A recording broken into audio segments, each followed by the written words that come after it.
네, 시청자 여러분 안녕하십니까? 안녕하세요. 네, 황장수와 여명석의 앵그리 독스 시간입니다. 네, 반갑습니다. 네, 안녕하십니까? 자, 오늘 이제 이 시간에는 30대 왜 우파를 싫어하는가? 실제로 지금 많은 조사에서 지금 20대, 30대, 40대가 10% 안팎인데 30대가 제일 우파를 싫어하고 20대는 그래도 뭐 30대만큼은 아니고 40대는 그래도 조금 더 높아진다. 그런데 30대가 아주 싫어한다. 왜 그런가 이제 그 부분을 우리가 좀 이야기를 해보는 시간을 좀 가지겠습니다. 근데 이제 30대 중에서도 보면 여성은 대부분이 우파를 싫어하고 그래도 남성은 또 여성보다는 조금 높아요. 그것 또한 2대1 비율 정도가 돼요. 그럼 30대 여성은 또 왜 우파를 싫어하는가? 자, 이런 부분으로 봤을 때 이게 정권의 성공적인 갈라치기인가, 남녀 간에. 또 페미니즘의 자극이 30대가 제일 자극이 많이 돼서 그런가. 이제 이런 문제가 있을 수 있고요. 또 다른 한편으로는 이 정권이 36 파퓰리즘을 좌파들이 쓰고 있는데 이 36 파퓰리즘들이 거의 30대가 이제는 자기 인생에 선택을 해야 될 마지막 타이밍으로 가고 있는 나이지 않습니까? 그 초조함을 갖다가 굉장히 잘 악용하고 있는 것인가? 아니면 문화 코드나 감성 코드가 30대들에게 잘 먹혀들고 있고 좌파들의 거기에 반해 우파들은 이 문화 코드나 감성 코드 또 30대를 위한 정책 자체가 아예 없는 것인가? 이런 문제들을 오늘 좀 저는 그 세 가지 다인 것 같아요. 30대는 자기들이 아직 사회에 진입하려는 시험만 뒤집다 봤는데 한 개도 첫 발도 못 딛고 그냥 계속해서 중년이 돼가는 그 초조함과 불안감이 이루 말할 수가 없는 거죠. 그리고 우파는 얘기를 아예 안 들어요. 정책이 없는 건 두 번째고 우리 때는 안 그랬는데 젊은 것들이 이러니까 무슨 교양이 있건 없건 틀딱이니 꼰대니 이러면서 그냥 듣기가 싫은 거죠. 그럴 수 있죠. 그리고 그다음에 그 감성 코드 얘기하셨는데 이게 이제 갑자기 우리 세대는 그냥 대학을 나오면 다 취직을 했잖아요. 그리고 또 적당히 대출 받아가지고서 집 마련하고서 다 이런 식으로 해서 어떻게든 그래도 이제 살았죠. 꾸려왔잖아요. 그랬는데 일단 직장을 가질 수 있었잖아요. 근데 이 사람들은 직장이라는 게 그냥 너무 요원한 거 그리고 여기저기서 다친 제일 불행한 세대라서 욕망과 현실의 괴리가 그냥 점점 이렇게 벌어지다가 완전히 터져버린 그 세대인 것 같아요. 그리고 좌파와 우파가 죄송합니다만 좌파 우파가 그걸 대하는 태도가 너무 달라요. 거기가 핵심인 것 같아요. 미국에 이제 로버트 고든 교수가 그랬는데요. 인간이 인류 역사상 계속 저성장을 해왔다. 그래서 이제 거의 0%대 저성장을 한 1800년간 해왔는데 이제 이 1800년 그러니까 이제 18세기부터 시작해서 19세기, 20세기 한 200년 동안에 그 전에 인류와는 비교가 되지 않을 정도의 고성장을 지속했다. 근데 이제 그 인류의 고성장의 시대는 뭐 문명의 문제든 기술적인 어떤 모순의 문제든 끝이 나고 처음으로 한 세대가 이전 세대보다 못 사는 시대가 열리고 있다. 근데 이제 미국에서는 보면 거의 한 70년대가 제일 잘 살은 것 같고요. 실질소득, 명목소득 말고 지금 2000년은 70년대보다도 더 2000년, 거의 30년 뒤에 그러니까 밀레니엄 시대는 더 못 살고 갈수록 못 살고 한국은 좀 늦어져서 이제 지금 한 60대 제 나이 또래들이 제일 마지막이고 이제 그때부터 30년 뒤인 지금 30대가 이제 불행이 시작된 첫 세대다. 그러니까 차라리 처음부터 못 살았으면 괜찮은데 지금 30대가 보면 10살쯤에 한참 이제 철이 좀 들라 할 때 IMF를 맞았고 그렇죠. 그로부터 이제 또 한 10년 뒤쯤에 금융위기를 맞았고 한 20대쯤에 그러면서 이제 금융위기를 맞고 대학에 졸업하려니까 이제 그때부터 이제 경쟁이 그 전까지만 해도 그래도 저런 대학 나오고 나면 취직해서 이렇게 저렇게 사는데 그러지 못한 아주 취업 경쟁이 시작됐다. 그래서 이제 이 30대들이 트라우마가 차라리 이제 이 어려운 시절에 났으면 기저 효과 때문에 인생이 좀 더 나아진다고 생각할 건데 풍요한 시대에 이제 어릴 때를 보내고 그 이후에 성장 과정에서 어려운 일들을 이제 못 겪어가고 그러면서 이제 자신들이 사회에 나가는 시대는 거의 잃어버린 세대들이 됐다. 이런 부분들이 이 사람들로 하여금 좀 독특한 이제 시대적 트라우마 이런 것들을 갖게 하는 게 아닌가 이렇게도 보여요. 아까 제가 현실과 욕망의 괴리가 터져버린 세대라고 그랬는데 현실적으로는 예전에 뭐 IMF 아버지가 그거 겪으면서 집안이 이렇게 막 주저앉는 거를 보고 무조건 공무원이 돼야겠다. 무조건 안정된 직장을 가져야겠다. 이러는데 사회는 뭐 그런 방향으로 발전을 하는 거는 아니었잖아요. 그래서 더 창의적이고 또 뭐 이게 뭐 아이폰이니 뭐니 각종 그 우리가 뭐 인스타그램이니 페이스북이니 하면서 자기를 쇼오프하고 소비를 할 수 있고 그러는 시대에서 창의성 중심으로 네가 하고 싶은 것들을 모든 걸 다 할 수 있다라는 뭐 그런 기치 아래서 컸지만 현실은 너무 다르단 말이죠. 그래서 결국 또 꼬꾸라져서 가는 거는 공무원 시험 준비하는 거. 그리고 공무원 돼가지고서 들어가거나 그것도 뭐 운이 좋아야지 들어갔고 뭐 40대 1 경쟁률 뭐 100대 1 경쟁률 뚫고서 들어갔지만 사실상 거기서는 아주 그 비정상적인 이중규범에 시달리고 있는 거. 그리고 그런 것들이 자 본인들이 갖고 있었던 내가 그런데 들어가면 뭐 이런 꿈을 펼칠 수 있겠지 하는 거가 사실 다 허구라는 거를 확인하고 그러니까 이런 것들이 반복되면서 계속 비정상에 협조하게 되는 거. 그래서 지난번에 우리가 뭐 게임 중독과 관련된 얘기 했었지만 지금 보면은 지금 제일 힘든 게 이 사회의 그 모순, 뭐 이중성의 방치, 이중규범의 방치 이런 거가 사실상 이게 중독 조직이라는 말이 있어요. 이런 책에 있고 이거는 이게 그 조직 컨설팅 전문가 그런 분들이 쓴 건데 조직이 어떻게 우리를 속이고 병들게 하는가. 근데 그런 구조적인 문제들에 그냥 온몸으로 부딪혀서 이러지도 저러지도 못하는 세대 그런 게 아닌가. 참 안타깝다는 생각이 듭니다.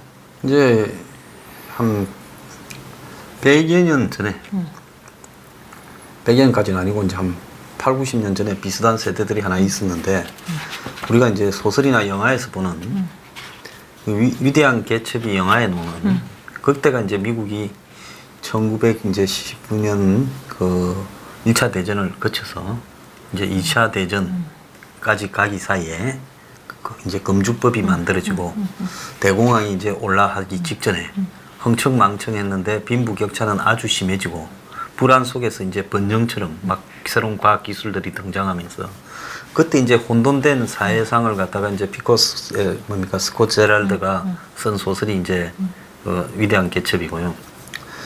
이제 또 해밍웨이는 그때 이제 프랑스에서 태양은 다시 떠오른다라는 이제 소설을 썼는데 그것도 이제 정강기의 파리의 살롱 문화 속에서 이제 지식인들이나 이런 사람들이 어떻게 이제 막 이 순간적으로 탐닉하는가 이제 이런 부분을 보여주는데 지금 여러모로 경제가 굉장히 그 위기가 올 가능성이 심화돼 가고 있고 신분의 이제 재상성은 거의 포기되고 있고 젊은 사람들이 이제 눈앞에 이런 쾌락 이런 부분에 이제 탐닉하는 경향이 나타나고 있고 또 거기에 대한 역작용으로 보면 뭐 달관 세대라 해서 모든 걸 또 참아 견디는 그런 세대.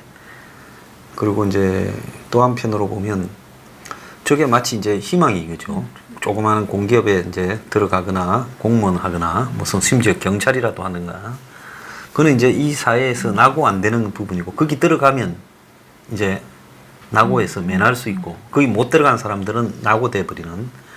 그래서 이제 30대라고 보면 거기에 이제 들어가는 사람들이 점점 문이 닫히고 35이 되면 이제 못 들어가는 사람 숫자가 이제 보편적이 되고 30대 후반이 되면 이제는 완전히 낙오한 사람들만 모이는 30대 초반에는 그래도 희망을 조금씩은 가지고 있고, 그리고 30대라는 게 그런 어떤 절망을 과정으로 진입하는 세대 아닌가, 이런 모습도 좀 보여요. 근데 그 전에 그 뭐 꿈을 꿨던 것들을 갖고서 뭐 어디라도 좀 들어가서 이렇게 꿈을 향해서 작은 수준부터 뭐 윗단계까지 이렇게 밟아간다는 그런 체험이 조금이라도 있었으면은 모르는데 아예 그냥 진입이 그렇게 딱 단절이 된 그런 세대 같아요.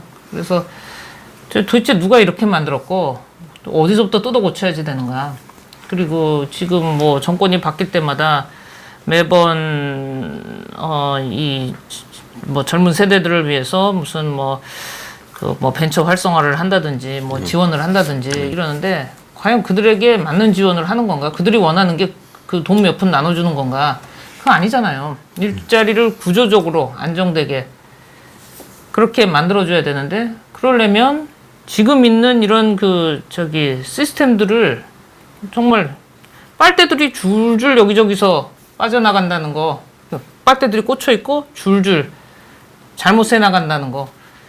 내가 그럼 빨대가 될 것인가 아니면 이거하고 다른 좀 정상적인 뭘 해볼 것인가 이걸 고민을 할 거 아니에요. 근데 좀 정말 전반적으로 좀 병리적인 그런 데서 그런데도 버티고 있는 게 지성 세대로서는 좀 미안하고 뭘 어떻게 좀 도울 수 있는 일을 해야겠다 그런 생각을 합니다. 그래서 이제 저희들이 이제 서포 15조에서 이제 주거 정책, 이제 싱가포르식 국가적 주거 공급, 제가 어제 일요일 날 이 녹화는 날이 월요일인데요. 일요일 날 이제 이 문제를 연구를 해서 좀 풀었었어요. 서너 시간 걸렸는데, 그래서 저는 이제 그들의 가장 큰 고민이 공무원이 안 되더라도 또 재벌회사에 들어가지 않더라도 다수는 30대의 다수는 200에서 250만 원 정도를 받고 평생을 뭐 물가 상승률이 있겠지만은 그 정도로 해서 그냥 이렇게 살아갈 수밖에 없는 세대가 다수예요. 그러면 이제 그 사람들에게 자꾸 공무원이 되라 한다. 공무원이 된다고 월급 나왔습니까? 월급으로 보면 월급 되게 작고요. 작죠. 예. 그리고 그 굉장히 뭐예요? 자괴감이 많이 든다고 해요. 그렇죠. 옛날 일하는 직원들하고 과정에서 얘기를 해보면 보람 못 느끼고 그죠? 그 보람 못 느끼는 정도가 아니라 정말 이런 재미나고 좋은 일을 내가 월급은 작아도 해보겠다. 의미가 있어서 해보겠다. 성취가 없다는 거죠. 자아성취가. 자성취가 없는 거는 두 번째고 해서는 안 되는 걸 자꾸 시키고 그다음에 이제 아까 중독 조직이라는 이 책 얘기했잖아요. 그래서 중독 조직이라는 게 뭐냐면은 이게 숙련된 무능력을 이제 그거를 계속해서 반복을 시키는 거예요. 그게 딱 중독이라는 거고, 그러니까 조직이 중독됐고 그 다음에 그런 그 조직에 있음으로써 나도 계속 중독이 되어간다는 거죠. 그래서 여기서는 중독이 굉장히 몰입이나 이런 말이 아니라 굉장히 부정적인 의미, 이런 것들.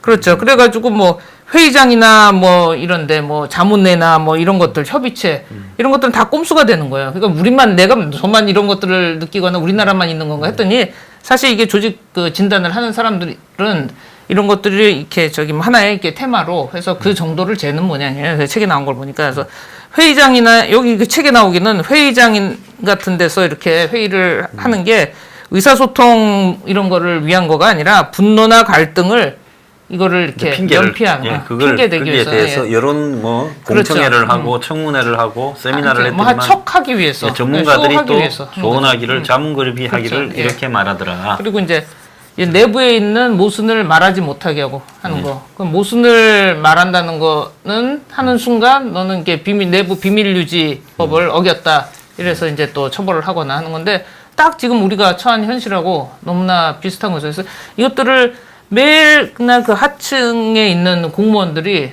그들이 이렇게 쌓여오면 어느 순간이 되면은 이제 저항도 안 하고 뭐 신재민 같은 사람은 저항하고서 이제 튀어나가고 본인 뭐 어디 갇혀 있는지 지금 뭐 소식을 알 수가 없지만 그걸 가지고서 이제 사람을 또 매장시키는 이런 사회는 야 이거를 도대체 어디서부터 해결을 해야 되나? 맨날 뭐 88만 원 세대 무슨 아프니까 청춘이냐?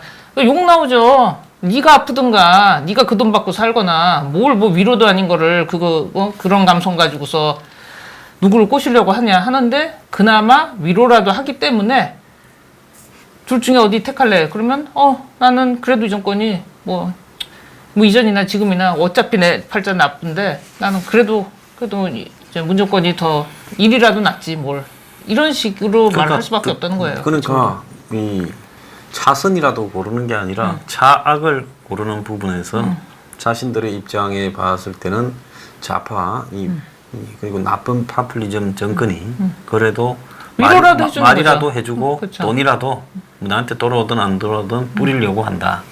근데 이런 부분 때문에 점점 자기 개인적 상황이 한계에 부딪히고 이제 빤한 인생으로 30대 말에 접어들면 빤한 인생이 되죠. 30대 중반에는 심각한 인생, 30대 초반에는 지극히 불안한 인생. 그러니까 인생 행로에서의 이 마음의 불안을 좀 먹으면서 좌파가 지금 그 불안을 이용해서 집권하고 있다. 그런 것들이 많이 있지만 저기 보수 정권은 뭐하냐? 한국당은 뭐하냐? 또 자기네 거 들통날까 봐서 거기서 말 하나도 못하고 있는 거지. 제정신이 아니잖아요. 이유는 뭔가 하면 성장이 가능하다라는 사기를 인정해야 돼. 그 다음에 대기업이 이걸 해결할 수 없다라는 사기를 인정해야 돼. 그러면서 이제는 200만 원, 250만 원 안짝을 받으면서 살아가는 청춘들에 대해서 어떻게 할 것인가를 솔직하게 고민해야 돼. 그래서 저는 그들에게 주거를 국가에서 아주 싸게 제공해서 당연히 그래야 된다고 하고 그다음에 결혼이 그냥 안 됩니다. 그다음에 주거가 있어야지. 생활 비용. 그러니까 그들이 제일 많이 쓰는 돈. 월급을 받고 나면 통신비가 제일 많이 나가요.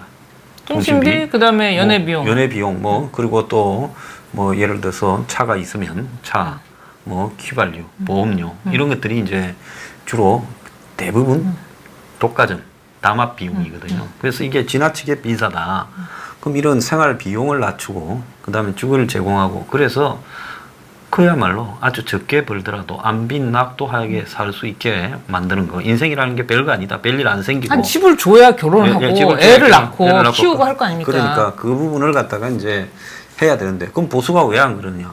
집을 준다라는 문제를 이야기하게 되면 부동산 가격이 떨어진다는 거고 기득권에 대한 좌파들은 그런 걸 주는 척하면서 결국은 안 주는 둘 다 기득권들이 지들이 얘를 악용하고 그다음에 방치한다는 그런데 이용해 먹는 데서는 좌파가 득을 더 보는 거예요. 왜? 그렇죠. 현실을 인정해 주는 척하면서 이용해 먹고 그 위선이 싫어서 좌파가 싫은 거죠. 저들은 보수는 그걸 인정하는 순간에 보수의 그 얄팍한 기득권 이 상류 수구적인 가치가 무너지기 때문에 인정도 안 하니까 지금 그들에게 무능하고 뻔뻔한 거는 정말 그들에게 정말 화가 납니다. 제시할 게 없어요. 그러니까 황교안이가 이 여대 가가지고 강연하다가 내 아들을 봐라 이리 돼버려가 욕을 바가지로 먹은 거 아닙니까? 그러니까 본전도 못 찾는 해결책을 제시하지는 못할 망정. 나 좀 봐봐. 뭐 하자는 얘기예요. 나 잘났다는 얘기 하러 간 거예요? 근데 이제 이 하나 알아야 될 거는 저 황교안 같이 좀 모질하게 이야기하는 부분과 조국 한번 봐요. 조국의 아들, 딸은 다 제가 알기로는 저 외고 같은 데 나왔고 아들은 미국의 이제 조지 워싱턴 대학에 유학 갔고 중상쯤 되잖아요. 조지 워싱턴. 거기서 이제 대학을 다니려면 1년에 지가 죽도록 벌지 않으면 한 5, 6천만 원, 7, 8천만 원, 생활비까지 한 9천만 원 줘야 될 거예요. 그 다음에 딸은 이제 외고 나와가지고 외고는 인문계인데 의학을 하러 간 건데 이제 이과 계열의 대학에 들어간 거예요. 왜? 의전을 가기 위해서, 의학 전문 대학원을 가기 위해서. 천재인가 보죠? 그러니까 인문계 외고를 나와서 대학은 이공계로 갔어요. 근데 의학학원 간 게 이공계를 갔다. 그 다음에 이제 대학을 마치고 대학원을 의학 전문 대학원을 그러니까 낙제가 2번이 됐는데도 장학금을 받았다는 거 아닙니까? 그래 놓고 조국이 개천에서 용나는 사회에 용이 꼭 나야 되냐? 가재도 붕어도 방개도 다 이렇게 서로 이렇게 사이좋게 살 수 있으면 되지 않냐라고 이야기했거든요. 아니, 누구는 뭐 강남에 꼭 살아야 되냐 이런 네, 말도 누구는 했었잖아요. 그 지금 그걸 생각하면 저 인간이 지금 지가 했던 말과 지금 저 사람의 거풀을 베꼈을 때 자식 문제에서만큼도 자기가 낳고 있는 위선, 조국 아버지가 자식들 둘을 갖다가 역할을 분담을 시키면서 국고를 85억을 좀 떼먹었어요. 그러면서 또 이 재단에 학교 재단의 재산은 또 다 빼갖고 그 주려고 부분은 이제 소장님 하시는 방송이 예. 지금 제일 많이 예.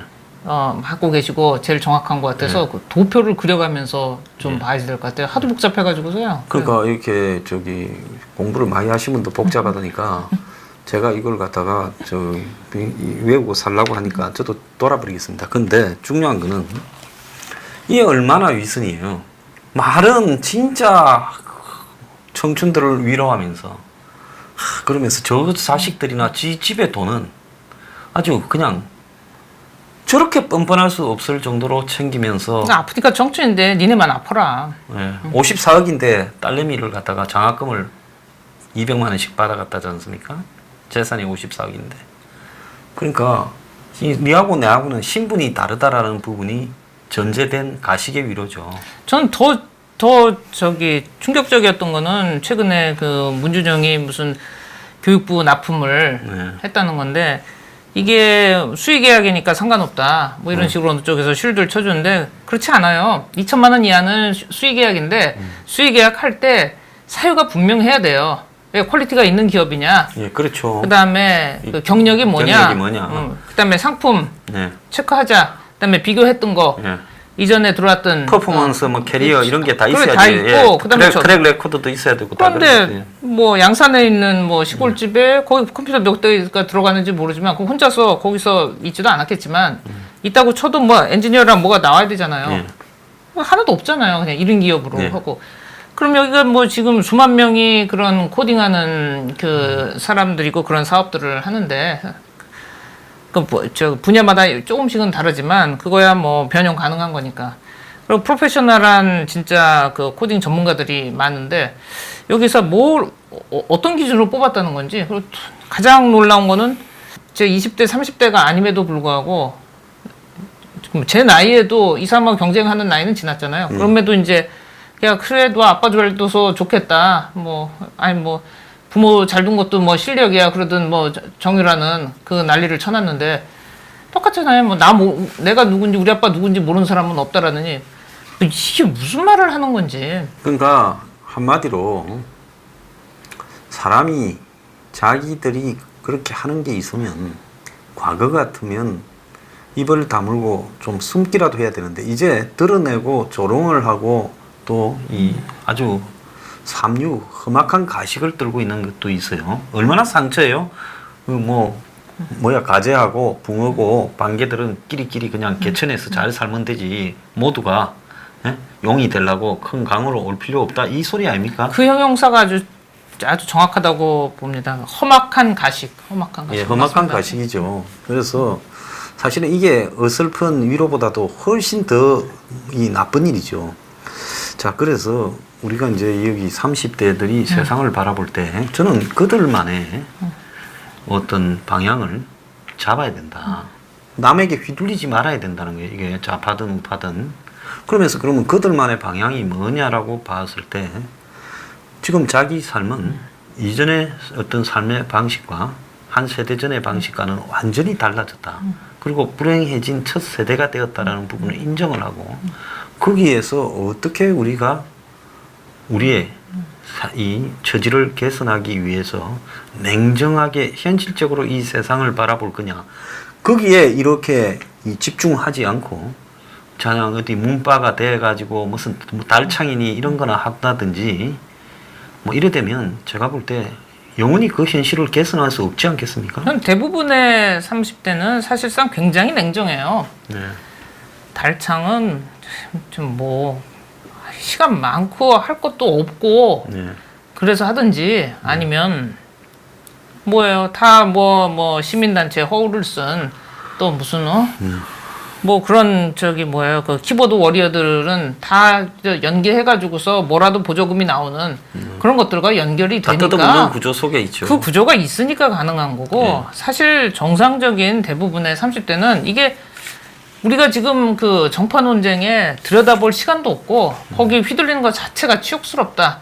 좀 살게 좀 해다오.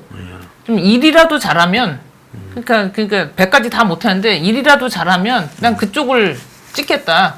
그럴 정도로 냉정해요.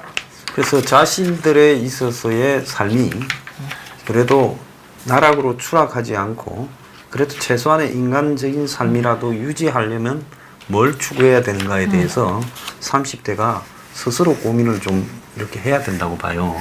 근데 이제 나쁜 거는 이 한국의 문재인 정권 같은 이런 좌파 정권이 이걸 또 30대 남녀 등을 또 갈라치면서 여혐 남용을 조성하면서 그게 제일 그러면서 상당수의 여성들이 과학적으로 이렇게 판단하려거나 그 냉정하게 객관적으로 자기의 시대를 바라보도록 세대를 바라보도록 이렇게 놓아두지 않고 이걸 갖다가 이 선동에 집어넣어서 본질적인 모순을 갖다가 덮어버리는 거죠. 날조와 선동을 이 정책의 키워드로 삼고 있으면 이 정말 답이 없죠. 이거는 이런 식으로 하는 게 얼마나 불행이 또 그러니까 불행을 계속해서 양산을 하는 것인지.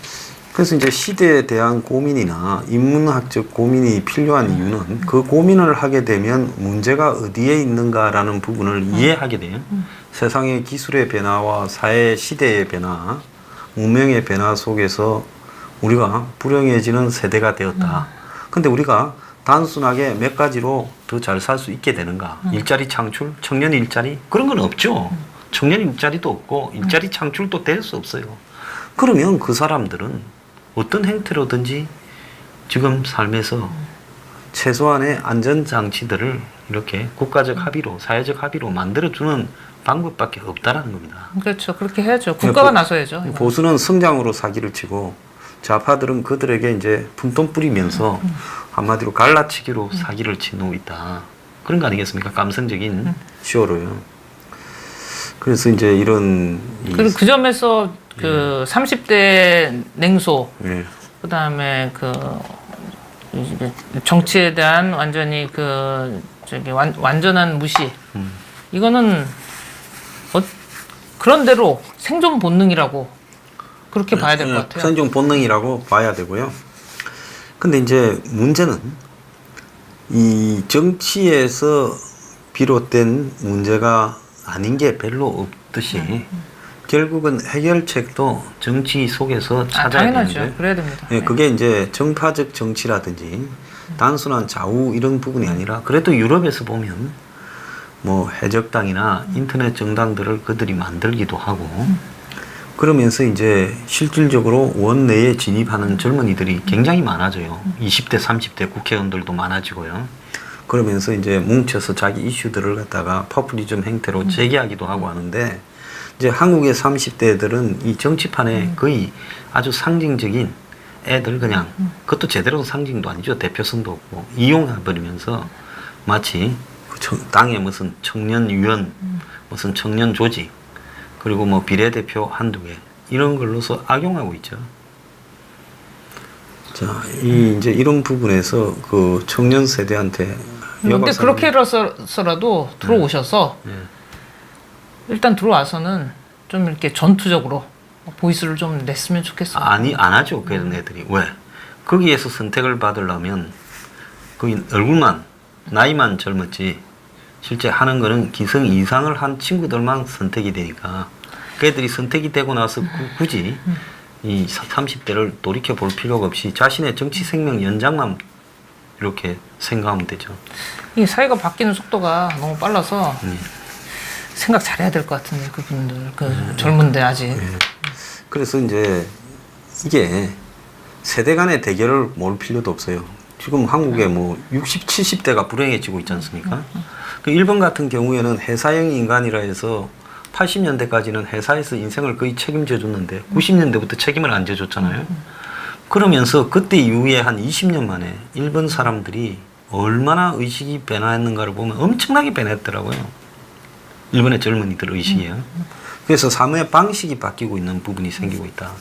그래서 한국에서도 젊은 이 청년들이 30대들이 그야말로 현 시대에 대한 정확한 자기 인식부터 좀 알 필요가 있다 이런 생각이 듭니다. 예 박사님 뭐 마지막으로 한 말씀 하시죠.